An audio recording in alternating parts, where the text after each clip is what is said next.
Hi, it's John Ford from roleplayingtips.com. I've got another GM resource review for you. I'm going to talk today about the knitting counter, a new development in our games that has changed the speed of combat quite a bit. Before, when we had the minis on the battle map, the counters we would use for tracking the hit points of the monsters and the health of the monsters were poker chips with numbers on them. And that helped us a lot because it took all the math out of my hands and put them into the players' hands. They could mess with the poker chips and put them beside the minis on the map and follow them around so that the poker chips would indicate the health. It did allow some metagaming because the players could see exactly how much damage was done. I'd always count up in terms of damage done, so they would never truly know how many hit points a foe had left. But the ease of administration that gave us was worth the cost of a little bit more visibility into the damage levels. Anyways, the problem with the poker chips that I ordered from Amazon years ago is that they would fall down. They weren't your normal easy stackable poker chips. They have kind of little ridges on them. They're the only set that I could find with numbers on them.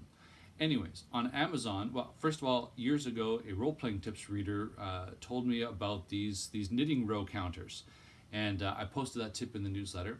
And then I went out and I purchased one, and it was $6. And I thought, hey, that's pretty neat. And so I would bring it out occasionally to track a single monster to aid the poker chips, which would fall down on the mat all the time.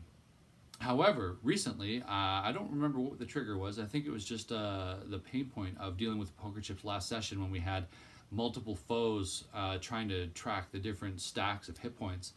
I'm using more foes in D&D 5e than in previous campaigns in a battle at the same time. Anyway, so I went to Amazon, I Googled these things, and I found a pack of 20 for $6. So I went out and bought them. And so this is my GM resource review of the week.